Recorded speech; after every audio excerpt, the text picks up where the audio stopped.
跟你说，那个25号补习班就停课了，是吧？25号之前，你把不懂的、该做的卷子什么的都问问老师，做好。还有25号以后，妈妈带你好好玩2天啊。嗯。还有，你别光做英文卷子，你其他的卷子呢？是不是啊？把草莓吃了啊。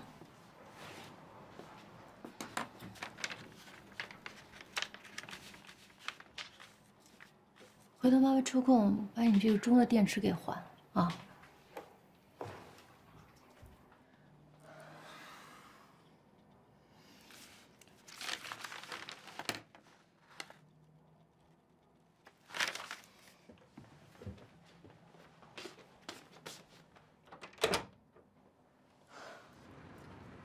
这几天啊，真的，我真不是故意不理你们的，我就因为太忙，忙得团团转，我根本没时间找你们。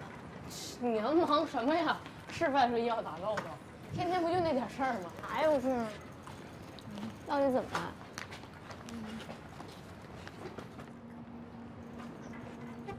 啊，你啊！说。啊！真的？哎，你这样去美国，我以为我爸跟我说那玩的呢。你别大惊小怪了，我这只是试试嘛。你说就我这成绩每天飘忽不定的，我自己也拿不准。那万一我去不成呢？那万一要是成了呢？你真的去美国？那我舍不得你怎么办呢？放心，人家美国10月份开学，你俩有的是时间慢慢上课。哎，对了，真是你们千万别告诉你们爸妈啊，尤其是我妈。放心，小爷我那嘴那可是不锈钢的漏勺，挖掘机都开不开。哎，我也不会跟我妈说的。你说她要是知道你也想出国，应该非疯了不可。哎，要不咱仨一起？我们家，哎，算了吧。那咱不说这事了。开心吃，好好吃。我都好几年没找你了。你这几天都失联了。我都快累死了，每天就看那个托福题，还得瞒着我妈，你知道吗？我刚做那题呀，然后我妈就进来了，我赶快给藏起来，然后害她就走了嘛。然后当时我的心就吓砰砰跳，哎呦，同志，你可以做间谍工作了。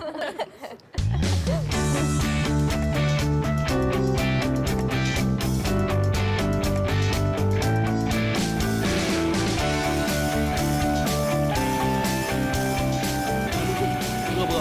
咱吃便宜点。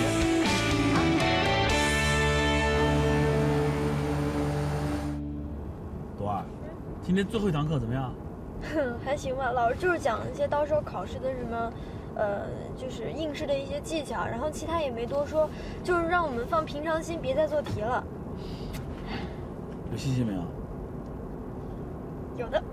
必须得有，是不是？我们朵儿最棒了，别说一个托福了，哈佛将来给拿下，你一定有100%的信心啊！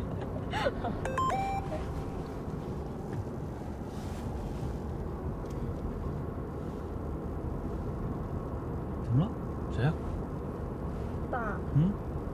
就之前咱们报那补习班，他们明天就不上课了。但是明天是周六，妈妈她也在家，我怎么去参加那托福考试啊？不是，等什么意思啊？不是，就是他们说就明天开始就不上课了。可是明天有那个托福考试，妈妈又在家，咱们怎么出去啊？哦，明天那个补习班不上课，但是咱俩得溜出来去参加托福的考试。妈妈就在家，明儿是周末。我想想啊，这还真不会。明天妈妈在家。对啊。咱俩怎么出来啊？没事，爸爸想想，别着急啊。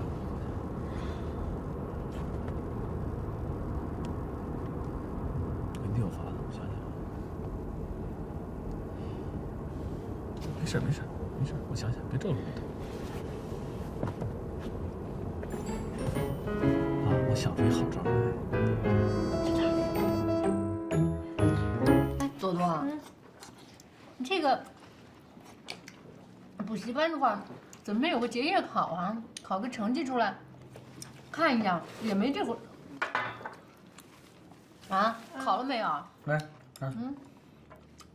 你懂不懂什么叫补习班啊？补习班是负责补习的，又不是学校，人怎么还考试啊？哪个补习班不考试啊？哪个补习班考试？你不考试，我怎么知道他之前的分数的对比呢？你考一个成绩出来，我才知道比之前进步了多少分啊！放心，朵朵回学校考这次英语115肯定没问题，对吧？那大体现在连个试都不考，连个分数都见不着，那我这钱白花了。你看这个逻辑啊，比如你上驾校，你也交了好几千块钱，是不是？驾校的教练教你开车，他负责给你考试吗？废话，考试是警察考啊，对不对？你不要偷换概念。我怎么说？这就是这个逻辑啊！好，不说这个，我先跟你说一正事儿啊，就是明天啊，那个我那个堂姑从大连来，你知道吗？你记得我那堂姑不记得？不记得啊，你不记得没关系，反正我那堂姑啊，真的讨厌，我记得。啊，堂姑送你手机那个，我堂姑来了，特别想看一眼朵朵，你知道吗？就到我爸我妈那儿吃个饭，我呢就带朵朵去，正好明天也没事儿，好吧？你不用管了，我就陪朵朵去，就这么定了啊。那少待一会儿啊，一会儿就回来。行，那你送什么东西去啊？给你不用，自己家人送什么东西啊？你别呀，人家送手机了。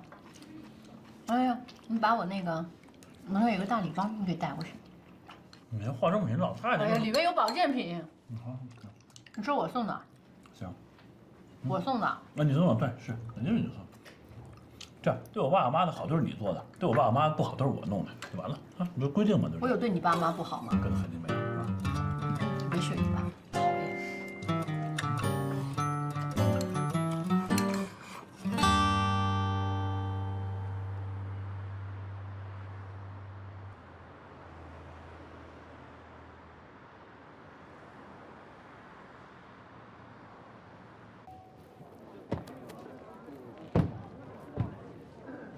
到这边来，走。巧克力拿了吧？嗯。啊，那个什么果汁、水都在里边。我跟你讲，他这考试跟咱们不一样，他考4个小时，中间呢就休息10分钟，知道吗？下午得考到下午2点呢，你注意体力要调配一下。不是，之前这些老师都跟我说过了。我跟你说，爸爸再提醒一下，你看啊，咱在北大考，看见没有？名校，沾着名校的喜气儿。啊，快去吧，啊，加油！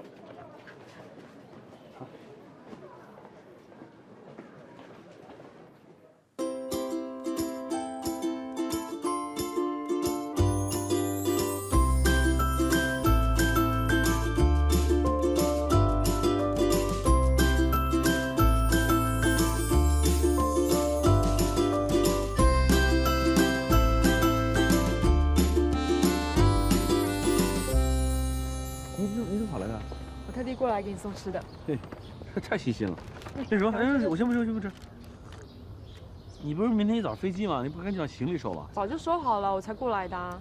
哎，赶快吃了就吃。啊，待会儿。你明天几点飞机？要不我送你？不用了，我已经叫专车了。哦，行，我先不吃了。这等朵朵出来吧。这我也不饿。你这样饿着啊，也不代表朵朵成绩能够好。哎，做父母的嘛，是吧？孩子在里边考试，我这外边吃不下去。也不指望他考多好，你知道吧？60、70分就行，别太丢脸，别伤他自尊心就可以了。我对朵朵有信心，你放心，她肯定没问题的。希望吧。那什么，回了美国，啊，多吃点汉堡啊，什么牛排啊、cheese 啊这些东西，吃胖点回，你太瘦了，知道吧？你大概什么时候回来？啊，还不知道哎。我回去有2篇论文要写，如果写得好，我就可以回来；如果过不了的话，可能就没办法回来了。什么意思？你有可能不回院里实习了？哎，对了，如果朵朵成绩出来，你一定要跟我说。啊，是肯定的。哎呦，这太突然了，怎么说走就走了，还不回来了？哎呦，伤感了。没，伤感什么？我这岁数已经不会伤感了，一点点。哎呀，你说看这朵朵现在拼着命要考学考出国去，你这突然又说要回美国不回来了，有可能。我身边这些可爱的小姑娘突然都要离开我，肯定是有点伤感。可是生命呢，是由一场又一场的相聚和别离组成的。你这从哪儿背来的心灵鸡汤啊？一本杂志叫《知音》上面写的，很 arty 吧？哎，你们那个中文怎么讲？文艺范儿。文艺范儿，这个不叫文艺范儿，这个叫知音体，两回事儿，是吧？行，哎，那这样，那个什么，晚上你办个事儿，你这样，你订个餐厅，通知科里人，我也通知汪主任，咱们晚上就搞个小型的聚会，给你告别一下啊，咱们来个欢送会，好不好？好哎，啊，可以把朵朵一起带吗？朵都不来了，她晚上这作业那么多，今天考试肯定也累，行吧？好，行，送你到门口，来，我拿去呢。这样，8点之前我把东西交给你，好吧？ OK， 那就辛苦你加个班。好，我马上汇报。好，老大，咱们配合商场周年庆搞的都品牌福袋，被商场的促销员搞乌龙了。那我们的东西呢？不知道啊。不知道，找去啊！哦，好，这开什么玩笑呢？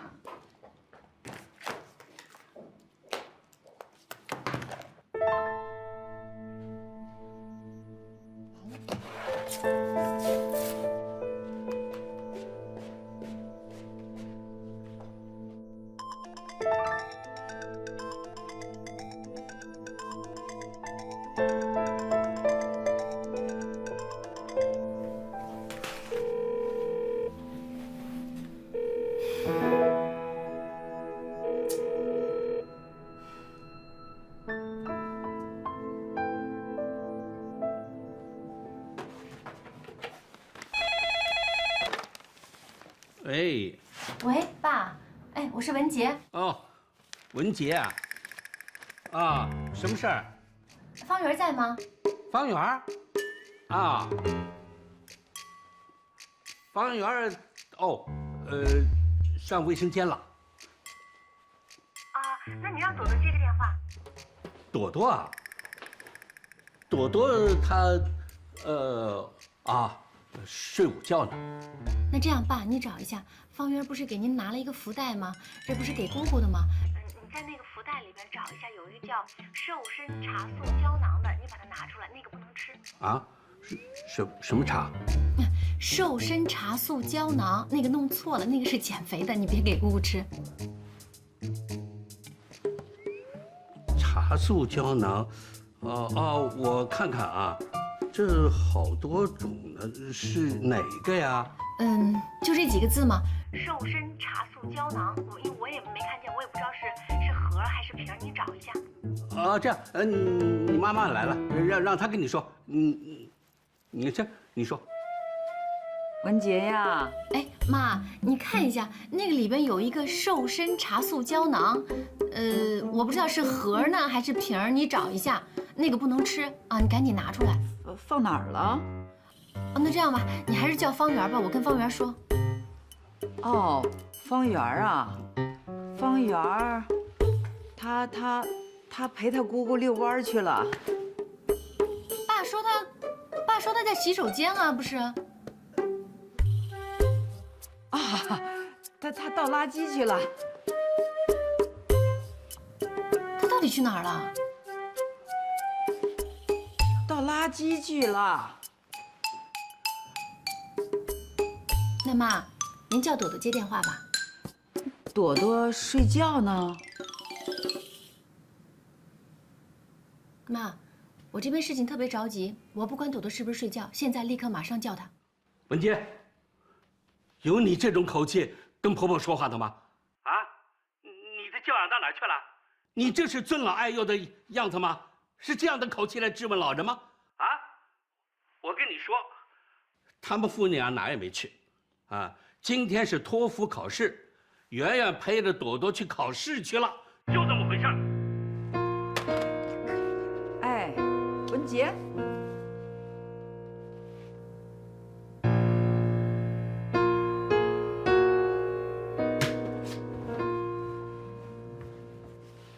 就这样，再复杂的事儿，最简单的办法处理，啊，别到最后你这瞒我这瞒，弄得大家那么累，就告诉他实情，就那么回事。那你口气别这么生硬啊！我口气，他刚才的口气你受得了啊？你看你又犯倔了吧？我总说你有话好好说。看看，朵朵。老公。怎么样？啊，考还行吗？还行。紧不紧张？一开始有点，不过我那口语好像考得还不错，我觉得估计这次能成。饿不饿？要不咱们吃披萨去？哎，车上还有3。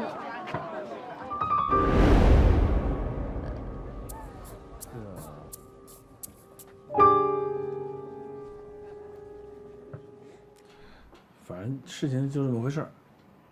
我呢，瞒着你啊，带朵朵去上那托福班了，这事都怪我错了，你别生气了。这个合着说，我千辛万苦给他报的班，花了这么多钱，他是一堂课都没上是吧？哎，我就是不明白一个事儿，为什么你们家全家上下老老小小一起要合着来骗我？我还是你老婆吗？啊，我是朵朵的妈妈，我不是是不是？我是个外人，所以你们可以这么对我是不是？不是说了吗？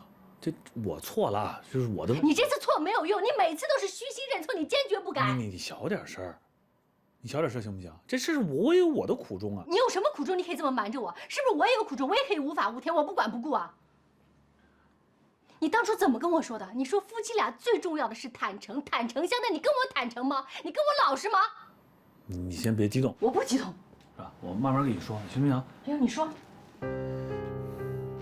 好，我知道你一向反对啊，朵朵出国这事儿，不是我不也都支持你吗？但现在情况不一样，朵朵现在心里这个问题是挺严重的，我给她测过来，她焦虑程度是高，你知道吗？她现在出国留学是唯一让她逃避现实这种方式，就是个安慰剂。我是她的父亲，我不忍心看她那么难受啊！我就想说，能不能有个方式让她稍微的，就当是个尝试，行不行？是你当是个尝试，这个尝试如果成功了呢？你是不是准备飞机场告别那天你才告诉我？你觉得这样对我公平吗？啊，你对我不残酷吗？觉得？不是我让她去考这个托福这事儿啊，也不光是为了她，也是为了咱们。你老说她英语不过关，不适合到国外去发展，是不是？那就考试试看。那他那个国外那种生活口语跟咱们这应试英语两码事儿，所以我才让他尝试一下，万一他托福要考过了呢？方圆，你变了啊！你以前不会说这样的话，你以前答应过我不送朵朵出去的。你知道朵朵是我的孩子，是我唯一的孩子，你怎么可能让她试试呢？哦，咱俩的意愿很重要，但也要考虑孩子的意见。他现在出国意愿非常强嘛。朵朵多大？朵朵16岁不到，他是个孩子，他这还不健全，他得靠大人的引导，你能全部由着他？他以为出国读书是一件轻松的事儿，国外的小孩未必国内轻松啊，这你知道的。而且他懂什么叫别离吗？他懂什么叫跟父母生生的别离吗？他什么都不明白。你想把这么小的孩子送到国外去，如果他像 Rose 一样怎么办？你告诉我这个责任谁来负？Rose 那就是个个案。对，这个个案在我们家就不是个案，在谁家都叫个案。对不对？那留学的上百万留学生，也不是人人都出事儿。好，你说到别离，对不对？朵朵现在15岁了，长大了，啊，她早晚一天要跟父母别离，不是现在就是将来。我们现在就是慢慢适应这个现实。我不要适应，我不要这个别离，我不需要，我不许朵朵离开我，除非你跟我离婚。对不起，离婚也离不开我，因为朵朵抚养权在我这儿，你别逼我了，好不好？咱俩探讨问题，你老这么喊，家里聊这个事情也应该建立一个民主的基础。我告诉你，家里面大是大非的事情上没有民主，必须听我的。朵朵是我的孩子，我再说一遍，必须听我的，行不行？行，你保持独裁，我去桑房娘谢谢我。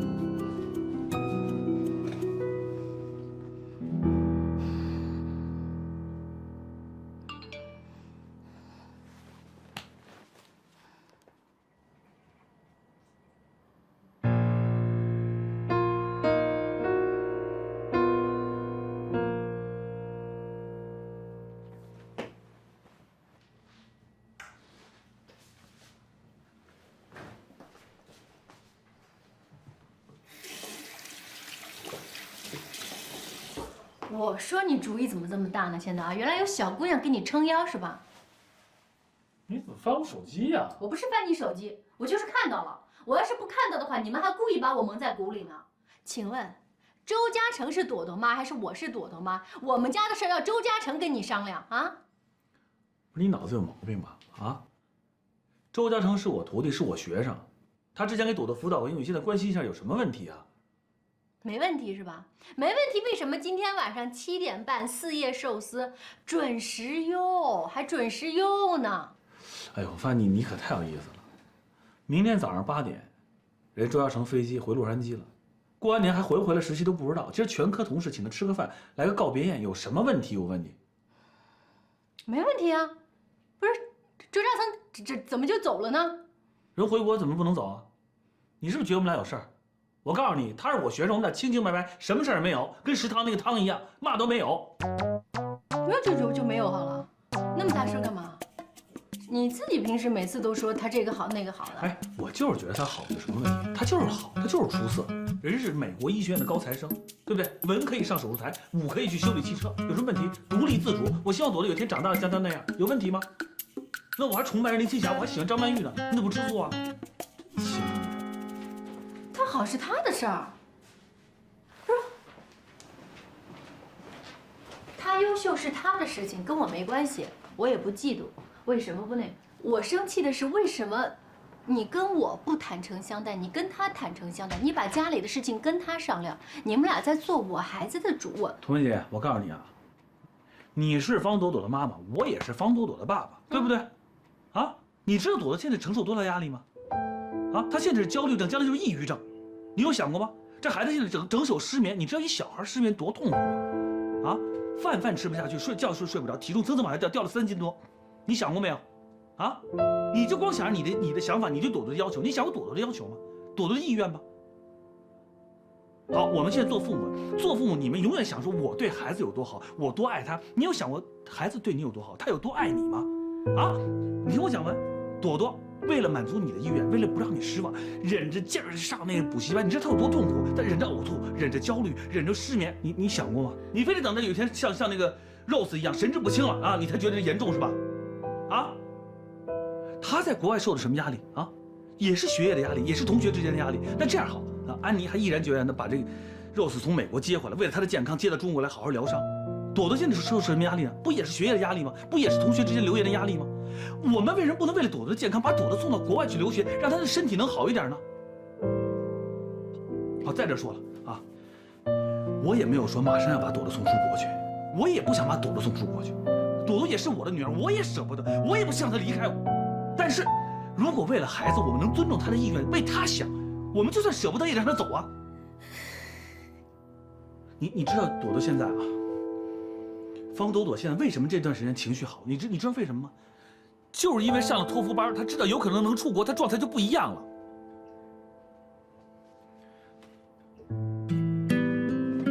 来，你先别哭。咱们再冷静说，这东西也不冲突。美国的高中开学9月份，是不是？咱们现在让孩子先多一个机会，多一个备份，多一个选择。高老师都说了，朵朵的英语成绩就是不稳定，上托福不也是学英语吗？啊，多个机会选择有什么问题呢？我们要交学费，最晚是7月份，咱们这中考是6月份，不冲突啊。好，将来如果有一天他考上重点高中，我们就不考虑出国的事情。如果不行，我们再选择，这行不行呢？可是他现在又要搞中考，如果你又让他搞托福，你觉得他的身体和他的心理能承受了这么多的压力吗？托福让他看到希望，你加那些补习班一样是压力，对不对？这样，哎，我们能不能真的从心里边去为孩子想一想？行，我想想，你出去。啊？你出去，我想想。对，行。那你想想，好吧？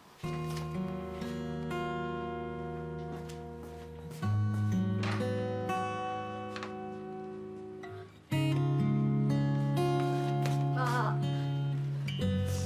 爸爸，那别吵了。是我错了，是我自己嚷着要去考托福的，跟妈妈她没关系。你们别吵了。朵朵妈没吵，妈妈就跟爸爸说话呢。我刚刚在门外都听到了。我留不留学都无所谓，但是我就希望你们别像琪琪他们爸妈一样吵架。不会的，不会的，妈错了，妈不吵了，以后再也不吵了啊。妈妈爱你，妈妈非常非常的爱你。我第一次见到妈妈真正妥协，因为我，也只可能是因为我，她的心里一定异常艰难。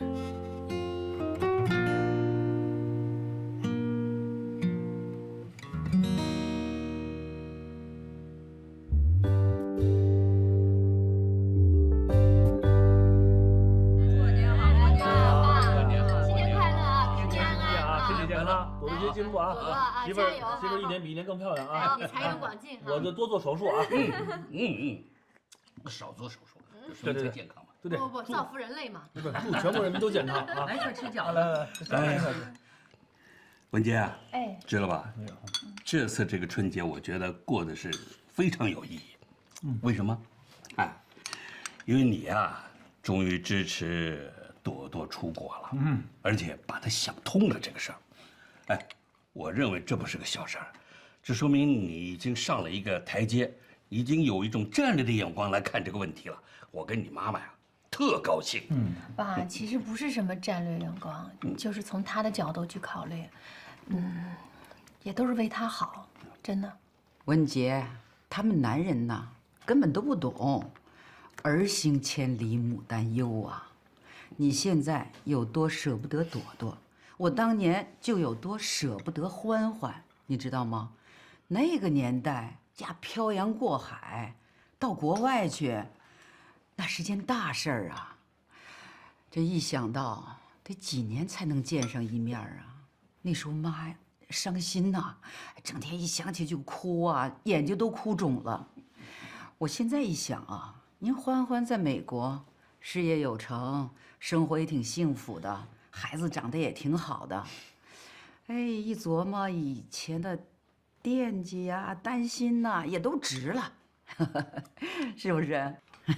妈，您说的是哪年的黄历啊？你妹妹走那年，我妹妹出国是哪年的事？那会儿长途电话多少钱啊？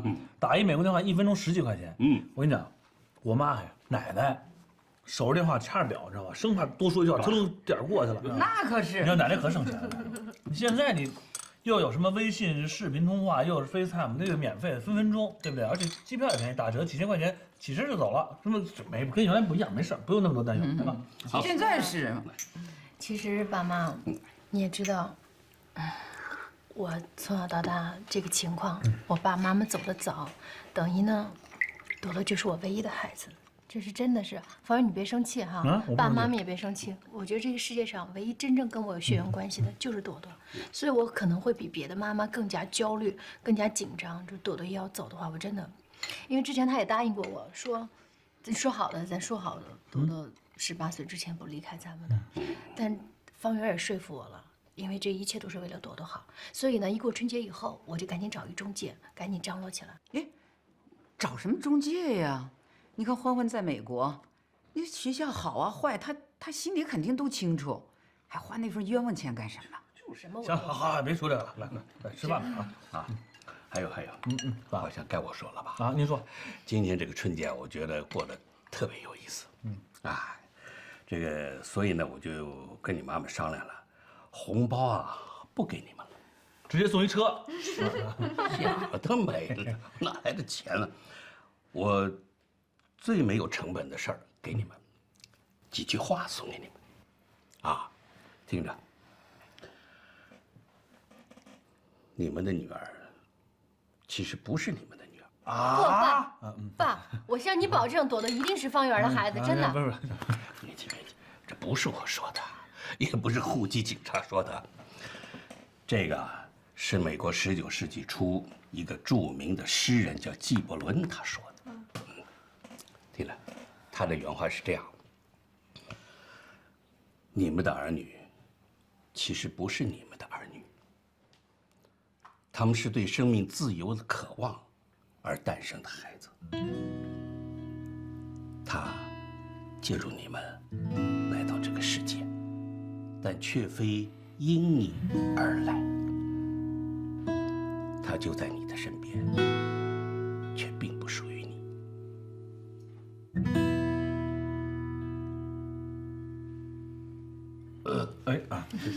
打一嗝，精彩吧？精彩，鼓掌啊！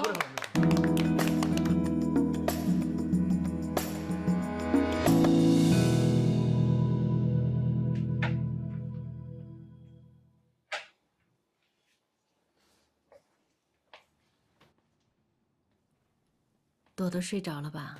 刚才车上都已经困得不行。看谁？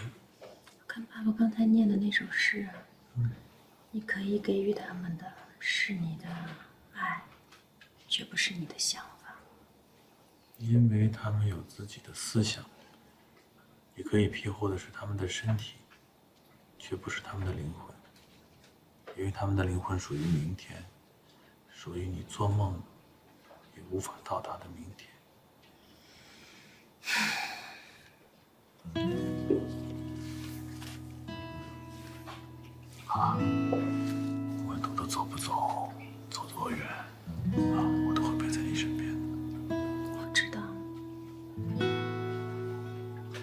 这你记着啊，以后你少吃点那没用的醋就行。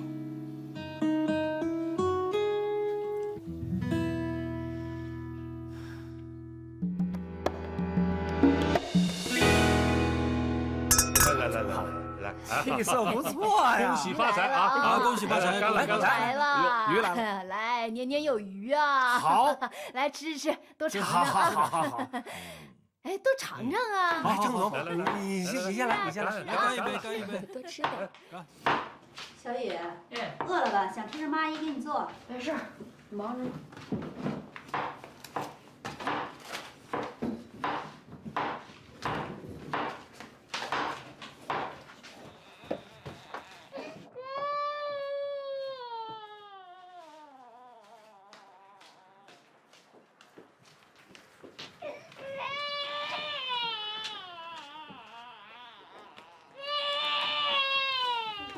哭成这样，您怎么不抱抱呀？哎呀，太太不说了吗？这孩子不能随便抱起来，形成习惯以后就更不好带了。哎，你来正好，你快点帮我开呀，我给孩子冲奶去，孩子好饿了。我管不了，那亲妈说过不让我管他。别不是你亲弟弟吗？你帮忙照顾一下，一会儿我就回来啊。那不有保姆吗？哎，保姆在厨房帮忙呢，这客人多，忙不过来，快点来。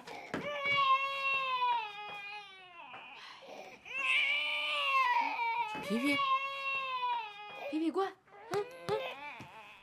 来看，哎，奶牛，来眨眼，那拨浪鼓，咚咚咚咚咚，哎，你看，咚咚咚咚咚咚，咚咚咚，来，哎，吃薯片儿，哎，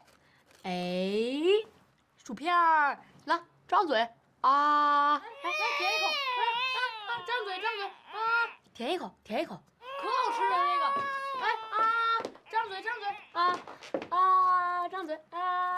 来，张小雨，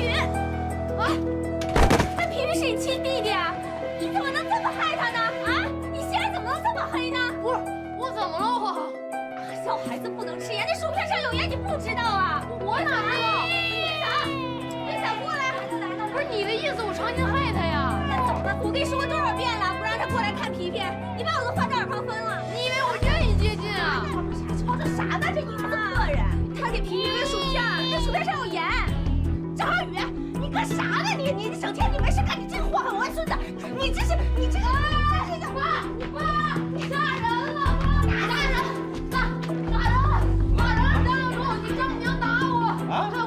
我见不着明天太阳了，他打人，就刚才送鱼那老太太，他要打我。这么多客人，你嚷什么？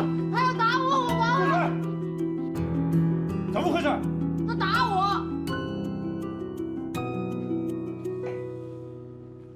亮中啊，这可真不是个小事儿啊。那1岁之前的孩子他不能吃盐，影响肾发育啊！不是，这书上都写着呢，真的。你瞅瞅咱家哈，只要是皮皮吃的用的，那啥的，咱都是精挑细选呢，是不是？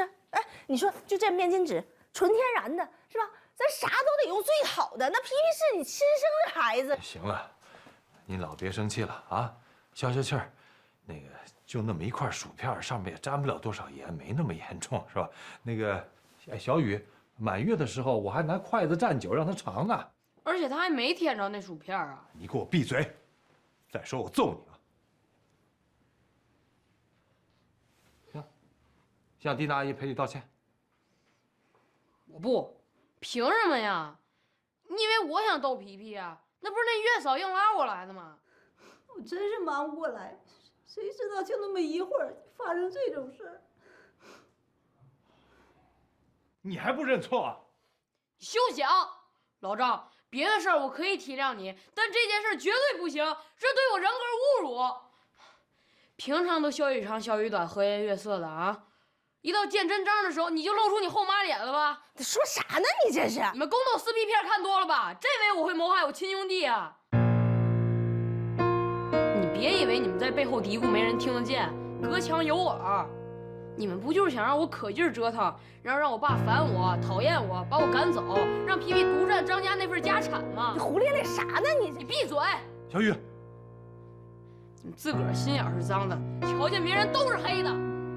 上回你们赶我走，让我远离皮皮，我忍了。可这回呢，是不是你们联手又弄了一个陷阱等我跳呢？我成全你们，我走。小雨，小雨，亮叔，这小雨，小雨，给我站住！上哪儿去？走。去。你要去哪儿啊？啊？我去我姥姥姥爷家，那有真喜欢我的人，我不用在您家待着，爱您一家4口的演。哪儿也不许去，就在家给我待着。几句话都听不得了啊！你反应那么大干嘛？爸爸说你这事错了吗？啊，我说你错了吗？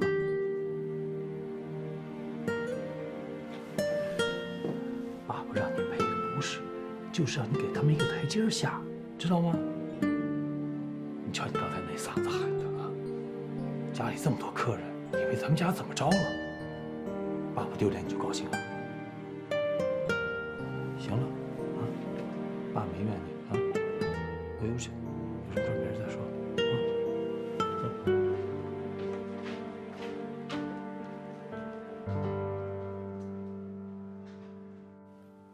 小雨知道了，这事儿呢就是个误会啊，大家讲开了就没事了啊，以后家里也别再提这个事儿了。啥？这事就这么完了？啊，不是，亮叔，这啥事儿你都得讲个公道吧？啊？在我家里，我就是公道。不是，都闹到这会儿了，您还不满意呀？啊，您要怎么着才满意啊？把这个月嫂辞了？这大过节的，你上哪儿再去找个月嫂啊？要么让小雨再回姥姥家。不过您别忘了，皮皮是您的外孙，可小雨还是我儿子呢。张亮中，你说话能不能讲讲良心？我对小雨不够好吗？他多少幺蛾子我都一忍再忍了，这次我不能忍，他要害我儿子。小雨怎么害皮皮了啊？就那么一块薯片，上面有多少盐呢？这吃没吃上还两说着呢。你妈就追着孩子满屋子跑，这大过节的啊，一屋子客人呢，丢不丢人呢？你也知道这是过年呢，我受了多大的罪才把皮皮生下来，害了一身的病。我这刚出月子没多久，强撑着精神在这里给你招待客人，可你呢，一句安慰都没有，还当着我妈的面骂我。我怎么就没体谅你了？几十万的产后形体班，我不也让你上了吗？卡地亚啊，蒂芙尼这些项链啊、戒指，我不都给你买了吗？可是你天天都在忙，根本就没有时间陪我跟皮皮。你从嫁我的第一天起就知道我很忙。亮中，不，娜娜是累了，她说话有点冲哈，你别介意。你说的对，这事儿它就是个误会哈，都怨我。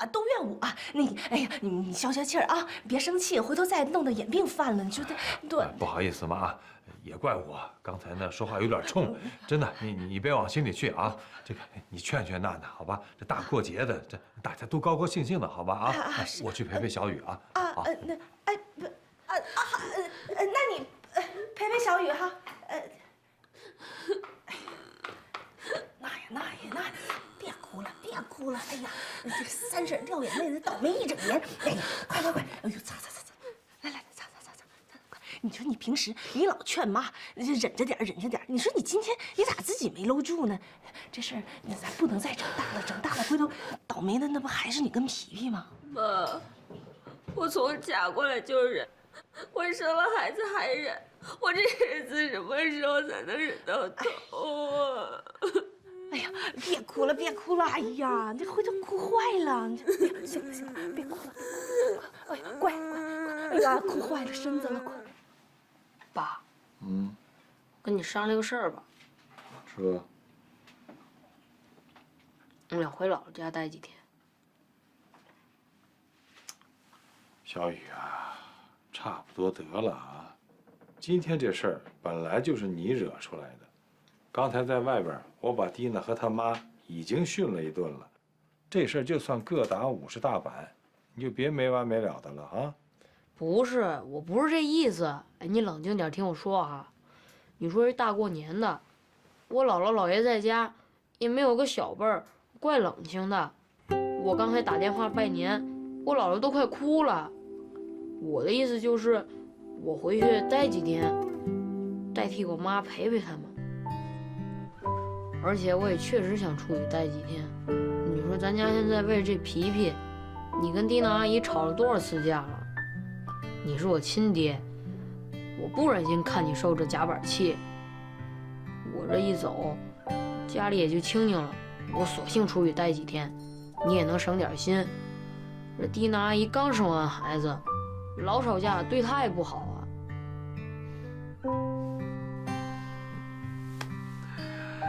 小子，开始学会替爹着想了啊！好，看这一过年，长大了不少啊！行吧，回去多住几天啊！回头我给你姥姥姥爷多买点礼物，让司机送过去啊！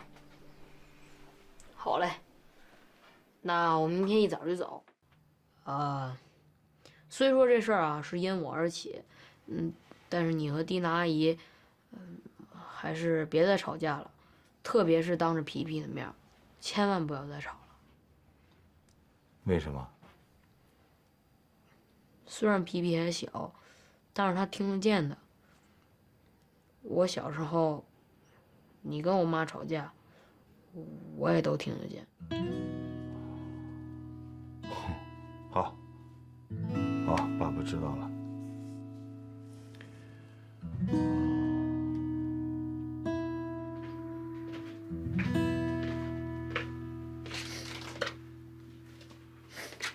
怎么还哭啊？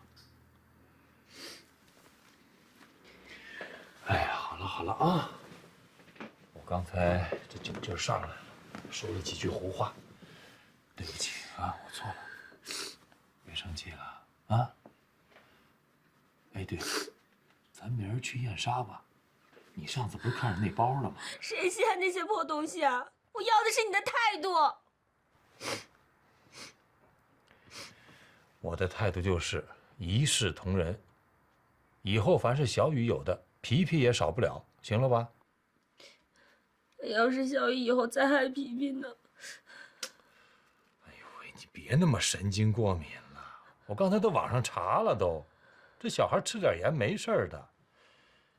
哎呀，我算是明白小雨为什么非得回姥姥家住了，这成天让你们当贼防着，那谁也得疯。小雨要回姥姥家了，那他还回来吗？这叫什么话？他是我儿子，当然得回来了。哦，你是不是希望永远对他眼不见心不烦的啊？我没那么想。你就是这么想的。哎，蒂娜，以前我觉得你挺明事理的，怎么自从你妈妈来伺候你坐月子以后，你这脾气一天比一天怪啊？啊？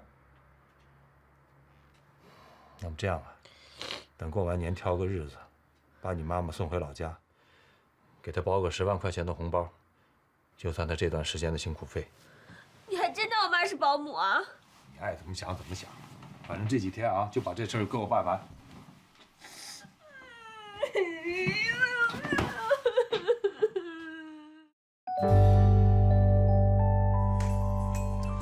哎呀，别玩了，别玩了，快吃饭呐！哎呀，我知道了。小雨啊，你在姥姥家都待了3天了，你吃完饭赶紧回家去啊！我回家干嘛呀？我在这好吃好喝好待遇的，真是的。而且最重要的是不用看别人的眼色，你干嘛非得赶我走啊？是要搁以前呢，你爱住多久就住多久，可是现在不行，你再不回去，你爸那点财产全归那个妖精的儿子了。给了就给了呗，我又不稀罕。哎呀，你还小不懂事，你看，你10月份吧就要出国了。这是最后一个年，你必须在张家过。哎呀，你看这过年了吧，来你们家拜年的人呐，一定少不了。人家来人一看你不在，只有那妖精的儿子在，还以为你爸只在乎他不在乎你呢。哎呦，我爸好歹也是做生意的，他能没脑子吗？你爸呀，就是没脑子。好了好了，快，听姥姥话，把饭吃完了回家去。姥姥呢，去把衣服给你收拾了啊，乖。我去收拾衣服啊。快吃快吃，啊，吃饱了。什么呀？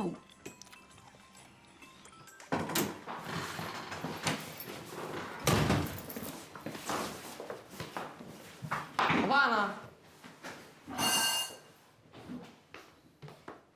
那怎么了他？皮皮姥姥被送走了，太太都哭了，现在还难受着呢。关我屁事儿啊！要不是我说的，跟我甩什么脸子呀？真是，忙。哎呦，这可真够多的。哎呦，别放这儿，这个在这儿。啊？这为什么在这儿啊？我这个是按照这个学校东部西部排的。哦，你这是一美国地图是吧？对，哦，这是东边啊，不是，这是西边。对。哦，东边。东边。对。那这是哪儿啊？这边洛杉矶啊。好，那这就旧金山了。这是旧金山，这是西雅图。西雅图。哦。那这是纽约。不是，这个地方。啊，纽约，那是波士顿。对。哦，那你再往上就是加拿大了是吧？桌子外边。啊，这，哎嘿，你看看，哎，妈妈，这还有墨西哥的，你看掉这儿了。哎呦，你别闹，跟哪儿啊？这边，这个。朵朵，你看见没有啊？可怜天下父母心，今儿爸爸妈妈这跑一天，你知道这多少学校，多少个点儿啊？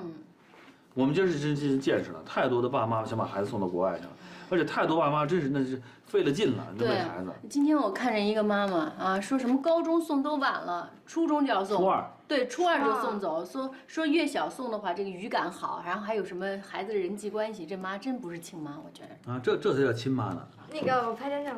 啊，对，这值得留个念。来，妈妈，来，你把脸躺在这桌子美国的中间，来，拍一张。妈妈打我。上头。来，这个接着。哎，妈妈晚上教你炒菜吧？怎么样？哎，好啊。你教我炒什么菜？我炒的时候你就学呗，啊！我像你这么大的时候，哟，回来了。哎，爸，我今天晚上给你炒菜怎么样？好。不没学呢，先吹出去。哎，你学完肯定特别好吃。现在妈妈像你这么大，什么都会干，炒菜呀，做饭呐，还有做馒头啊，都会。真的？你先回屋，我跟你妈说两句话。我还在炒菜呢，一会儿。太阳。你先去吧，一会儿我叫你啊。那你别忘了啊，我叫你。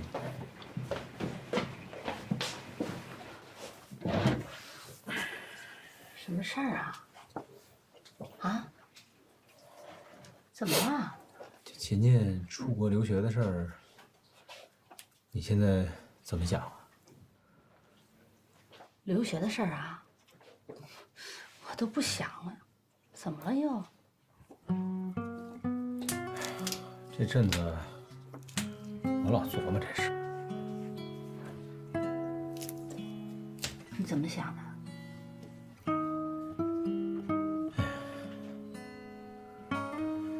他大爷不是说想让他去美国看看吗？我琢磨着，这离他开学还有半个多月呢。啊，你把这个护照和签证给他办一下，让他去玩2天。啊，跟他大爷也联系一下，就。说好了啊，这机票一定得咱自己买。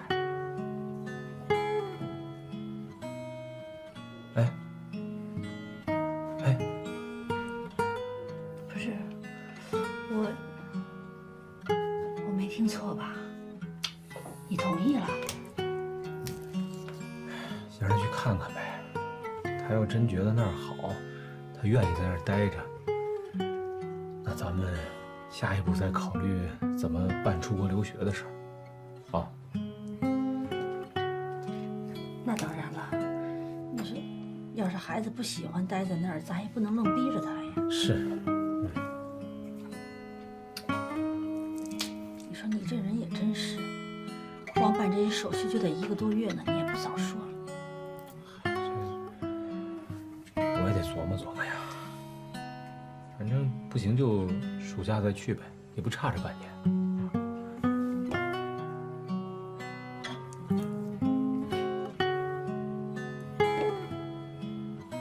你这啥意思啊？你这到底是想让他去还是不想让他去啊？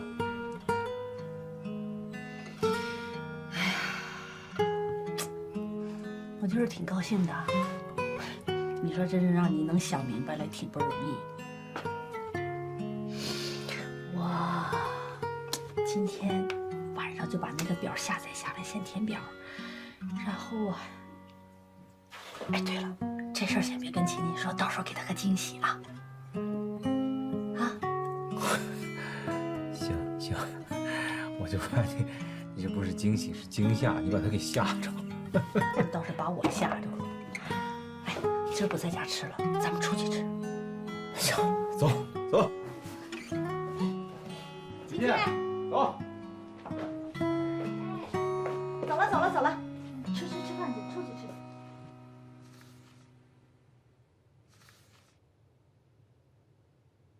看来2位已经为恋爱选好学校了。反正选了这个先初步选了4个高中吧。我们为孩子选学校，很大程度上不是看这所学校有哪些优点，而是看我们能够接受这所学校哪些不足。比如这个 Brandon House School， 采取小班制，几乎是100%的大学升学率，但是学习的压力也是很大的。North Country 北郡中学，学校的环境特别美，特别讲求孩子对大自然的教育，但是就是学费稍微贵了一点点。今年大概得收6万2左右吧，美金是吧？当然了，合人民币大概40万左右吧。不是这个怎么这么贵啊？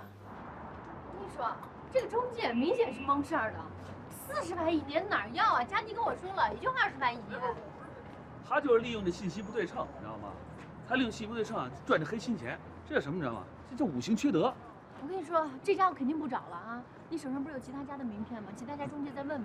哎，我跟你讲，我的意见直接杀老张那儿，对不对？老张也在张罗小雨的事儿，你说他那个脑子那么精，又跑道又有钱，谁也不敢蒙他，就找老张就完了。不是你不能找老张，那老张找的都是贵的。你太不了解他了，我跟他一块儿长大的，我跟你讲，他特别的抠，你以为他怎么发的财？他就靠抠挣的钱。他小时候连个冰棍都没请我吃过。这话我会重复给老张。冰棍还行是吧？谁跟你们说美国留学1年20万就够了？我网上查了呀，就是 LA 那个帕萨蒂娜那个 Poly School 特别有名的，那人学费1年才2万多。哎呦，那是走读学校。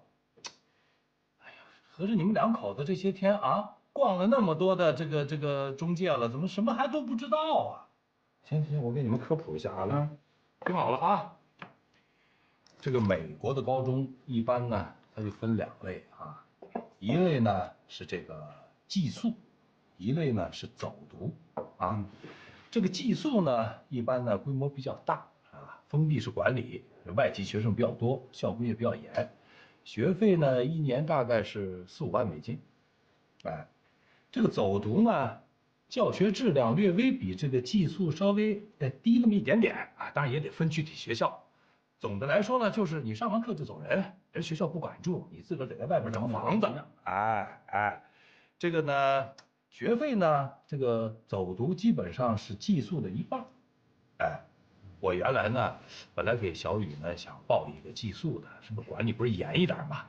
后来一想这小子啊，这个赶紧的能够独立啊，所以就改了主意，就给他报了个走读，这样在外边呢又给他租了套房子。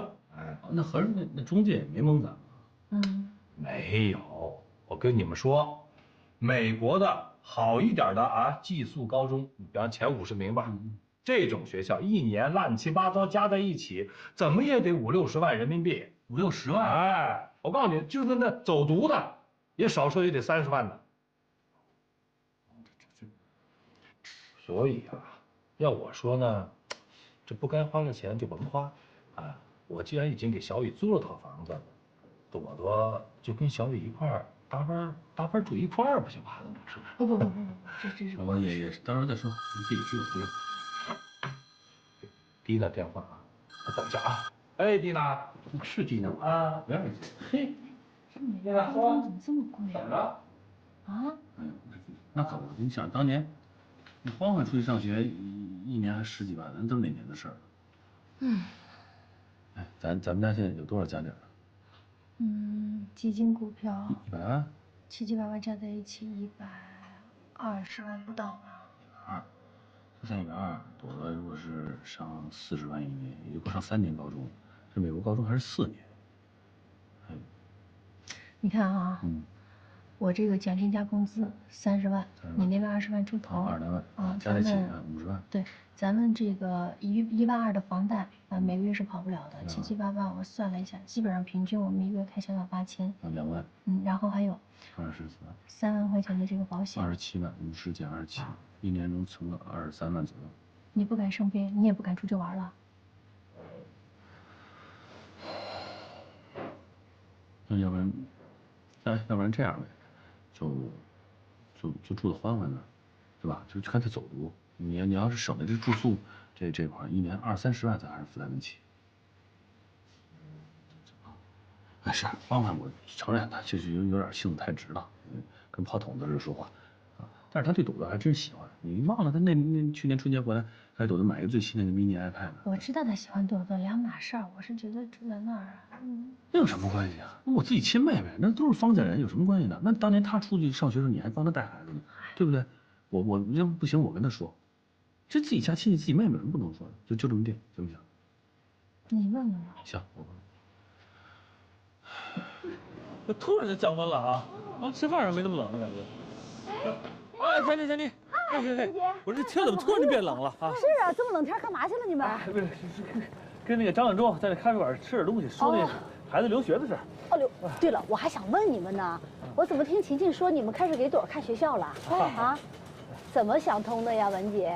你看啊，还是我说的吧，孩子要想有出息，早晚就走出国这条道，是不是？哎，我那天碰见老金说你们的护照也快下来了，是不是？我们啊，护照是快下来的，发四没一撇的事儿先准备着呗。佳妮，我跟你说，你之前跟我说的1年20万，这消息不准确。啊，我们问过中介了，没有20万，基本上都得40万。你，他说不清楚，我来说。怎么说？是这样啊，我们去中介问过了，就是如果不住校，走读住亲戚朋友家那种，20万是底。如果你要是好一点的私校住校的，40万起。而刚刚我们跟张亮中那问问老张，你说说反了，是20万是那个。对呀，不住校的20万，住校的40万。对，没错。刚跟张亮中那问完，你知道吧？他问小姐的事前后忙了一圈了，他就问的觉得你之前的资讯是真的吗？这绝对的。刚问完老张，我们又去了中介呀。要不你就上屋里跟你说，我们这还有资料在那给你看。不用，我还有点事儿呢，回头吧。那我让他回头你拍个照片发微信。需要我发微信给你啊。好吧，行，快回去，太冷，走。快跑2步行不行？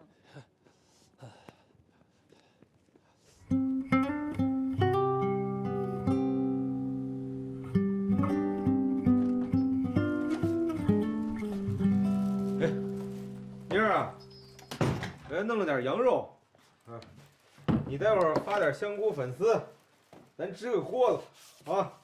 哎，天儿真冷。哎，你们这护照办怎么样了？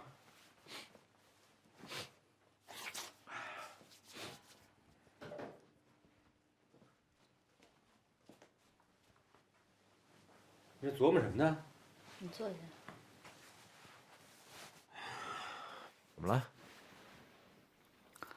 哦，我刚才在院里碰着文杰了，说孩子出国这费用哪是10几万呀？至少得30万。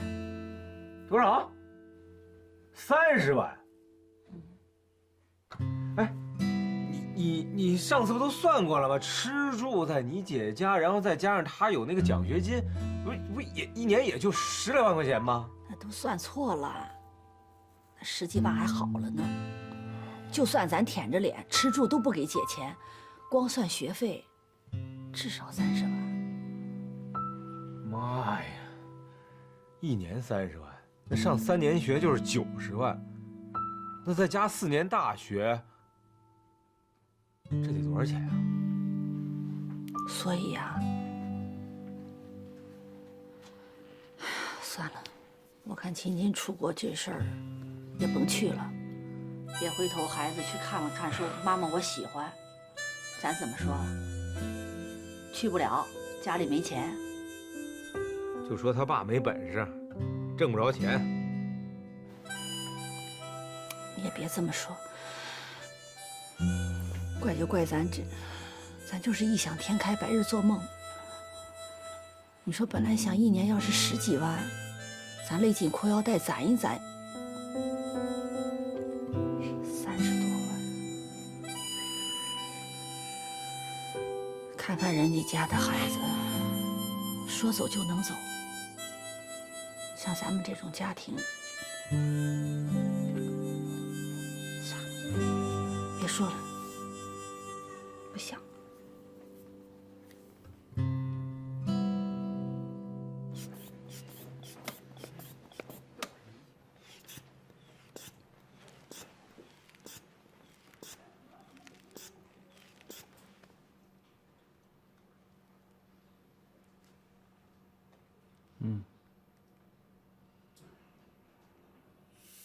好，多少？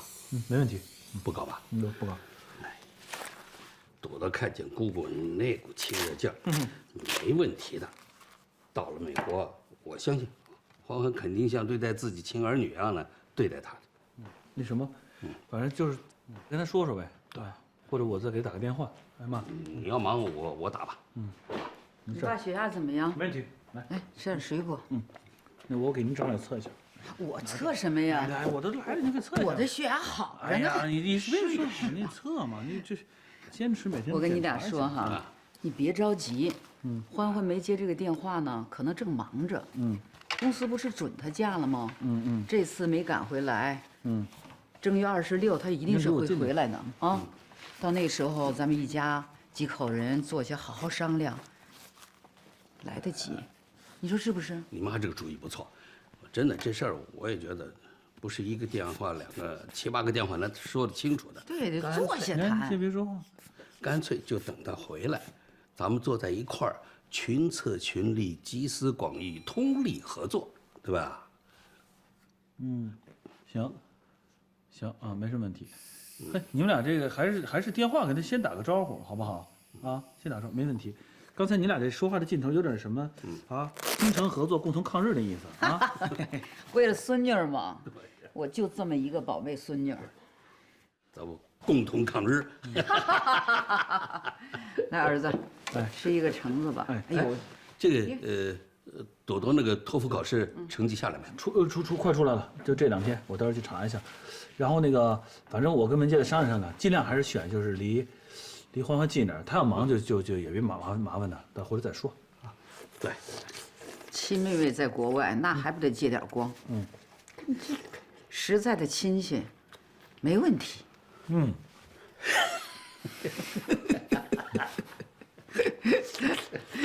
再吃一个。哎，出来了。多少分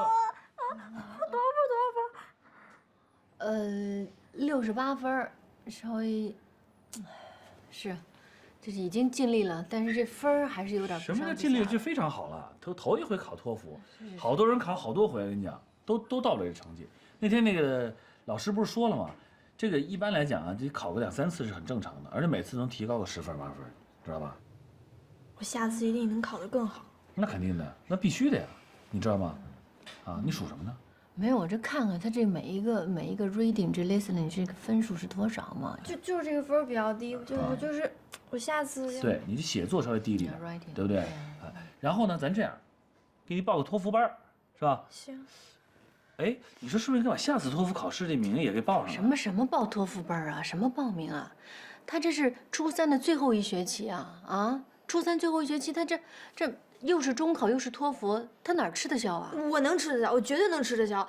我就报那种周末班就可以。你看啊，你就是再让我多试几次吧。我现在考了68分，对吧？离75就只差7分。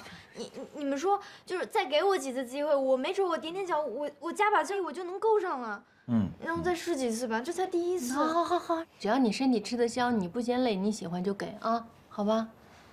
不是，哎，方圆，你看哈。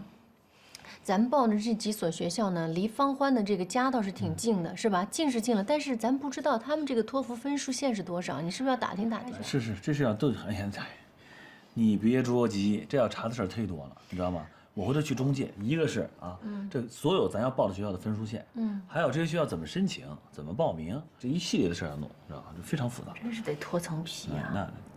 但是脱层皮也没问题啊，没事儿啊。最低都是80分啊。我怎么听有些朋友说75分也能进这个前100的学校啊？你说的那是好几年前的事儿了吧？不瞒你说，这些年去美国读高中的学生是越来越多，所以那边要求的托福分数和学费呢，也会一年比一年水涨船高。今年要求80分，没准明年就要求85分了。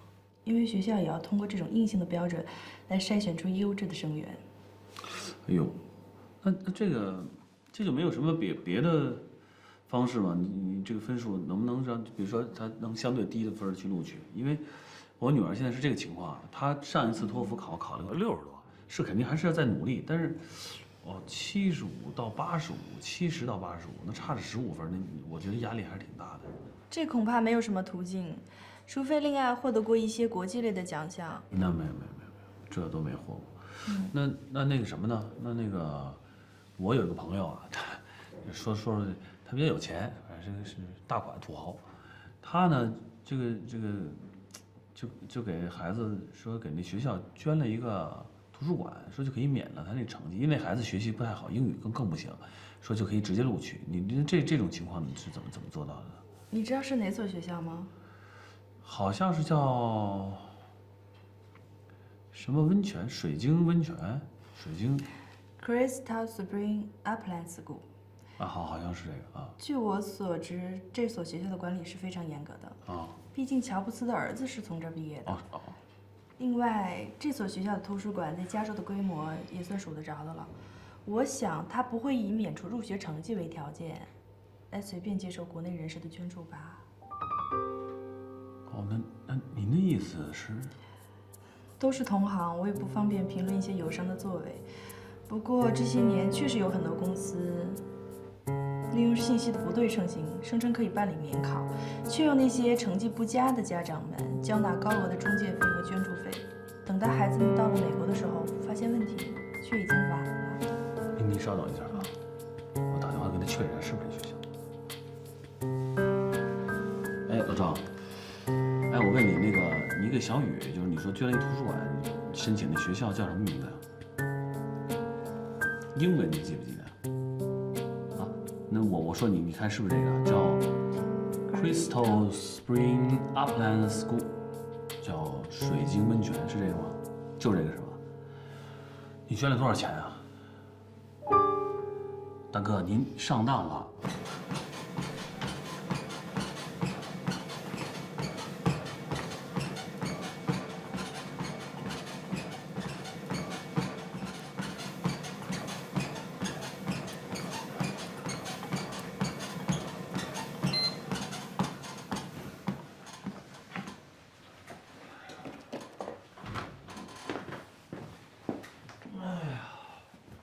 行了，别闹腾了。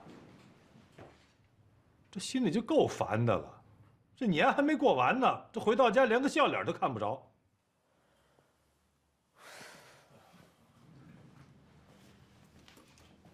怎么了？出什么事儿了？还是小雨留学的事儿。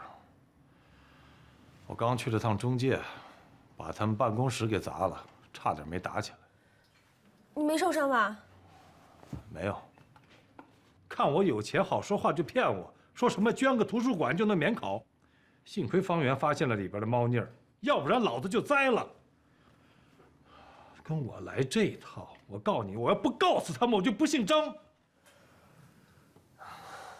图书馆的事儿是假的。嗯。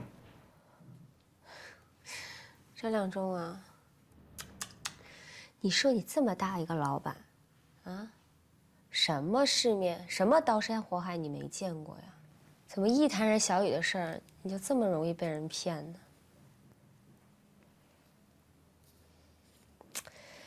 也不知道我们家皮皮长大以后，你能不能也这么上心？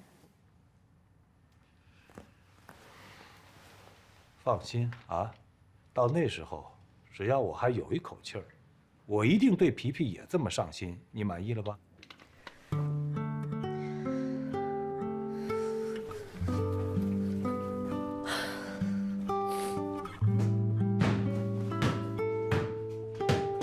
拍你个头啊你！老子心脏病都让你给拍出来了。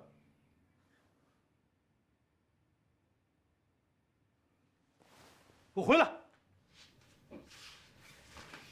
又怎么了？我告诉你啊，原来那个捐图书馆就可以免考的事儿，现在没了。从明天开始，你那个破生活英语班就别去了，跟朵儿一起去给我上托福训练营去。What？ 这是大概的流程：英语 SSAT 准备资料及推荐信，申请学校、面试、签证、报到。一般来讲呢，大多数学校都是在2月15号结束申请时间的，也有一些少量学校会延迟到3月15号或者滚动录取，收满为止。按明年10月份孩子为入学标准的话，大多数家长在今年寒假就已经开始准备了。第一次和方先生、方太太聊的时候呢，你们并没有讲恋爱想在今年就去美国就读，所以就时间上而言，已经是非常紧张的了。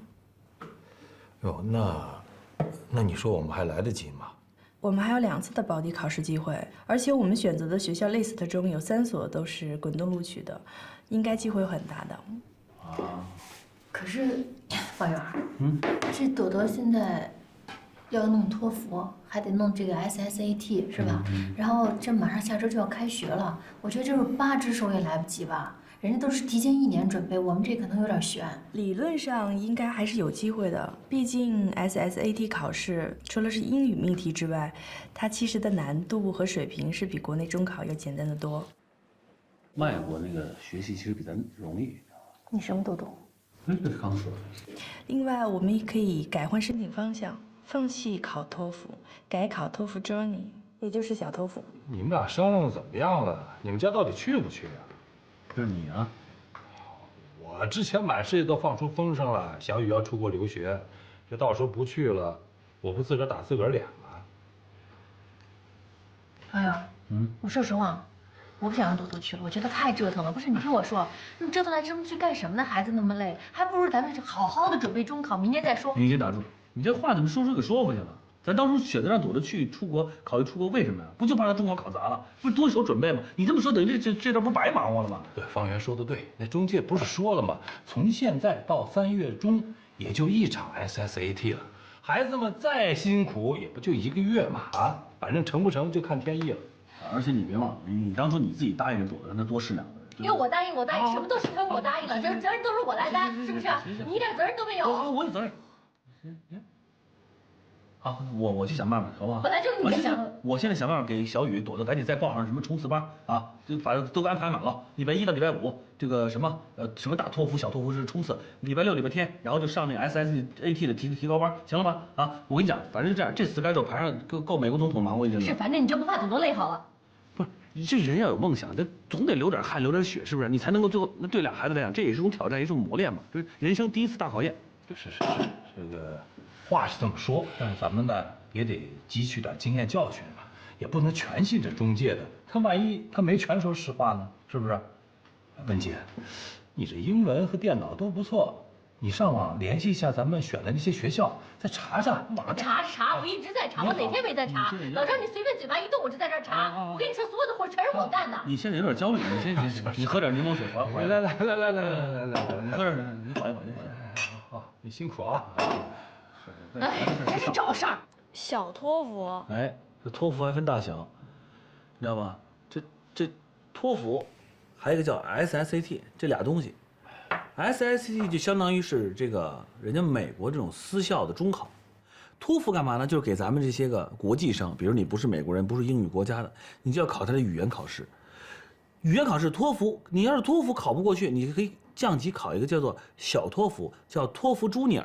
这个托福 Junior 呢，就是给那些个英语不够好的，就是说大白话吧，就是这个意思啊。就是说，如果你英语成绩不够好，你考不了托福，你就得去考这个小托福。哦，我选差一点的那个，我考小托福。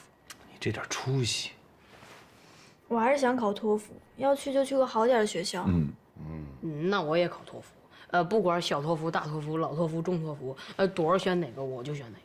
这孩子有准儿没有你啊？光吹牛不行啊，得有行动啊。是这样啊，如果你们选择要是考托福，不是考那个小托福，那就要做好吃苦的准备。能吃苦吗？能。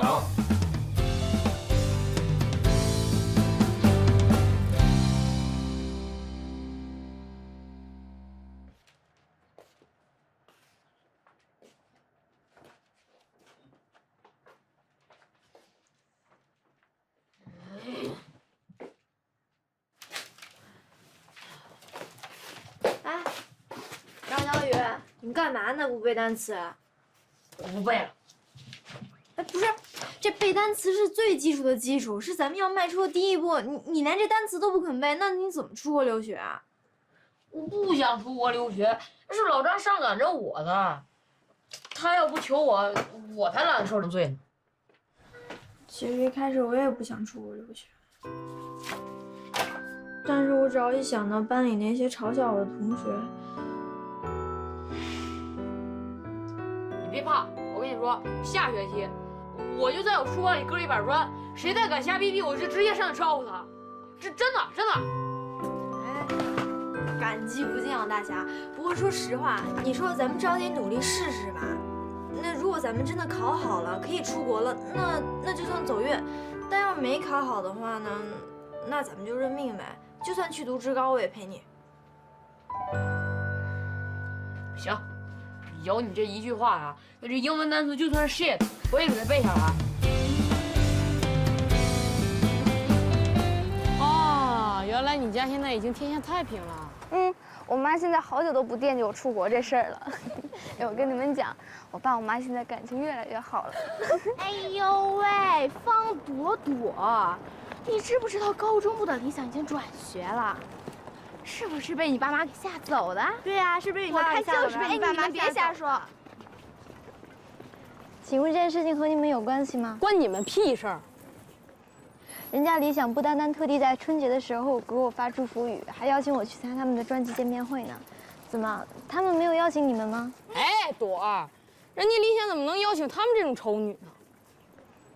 张小雨。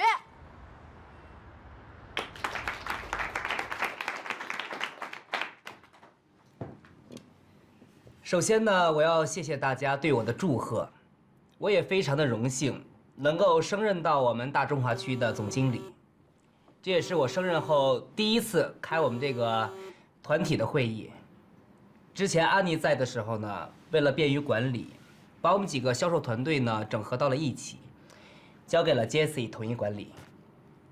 但是经过我的观察，元旦、圣诞、春节这3个重要的销售旺季呢，业绩并不是很理想。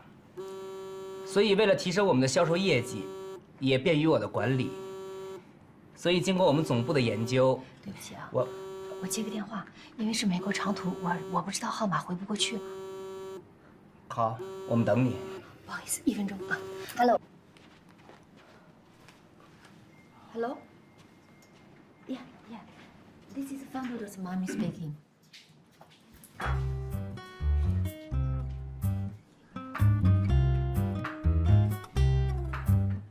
Wait a minute. What do you mean? Oh. Okay. Okay. I see. Okay. Thank you. Thank you for the call.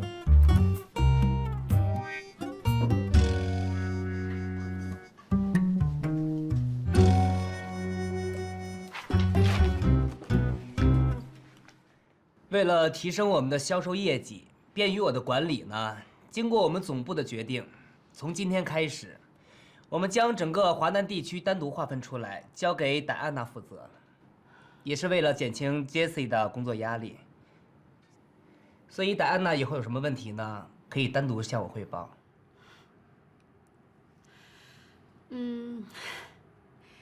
请大家放心，我和我的团队一定会努力工作，不会让大家失望的。Jessie， 因为我们前一段时间的销售业绩并不是很理想，所以我觉得你应该带领大家好好的反思一下，看看到底是什么原因。啊，您放心，反思肯定会有的，问题也会找出来，然后我会和戴安娜精诚合作，把业绩搞上去。好，我希望大家今天说的话呢，能够言出必行。好，散会。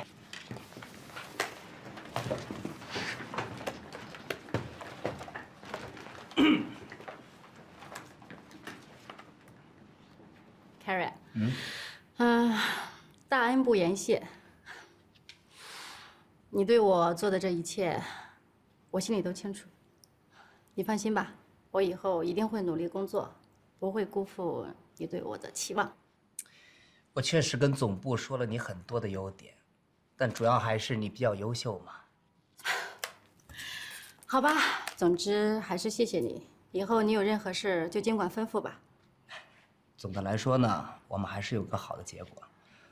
为了庆祝一下，晚上你请我吃个饭。好啊，你想吃什么？豪运街。OK， OK， 就这么定了。下班见。哎，啊？这是什么？你看，这 Jessie 的吧，我去还给他。是不是他的？应该是。加州走读高中排行榜。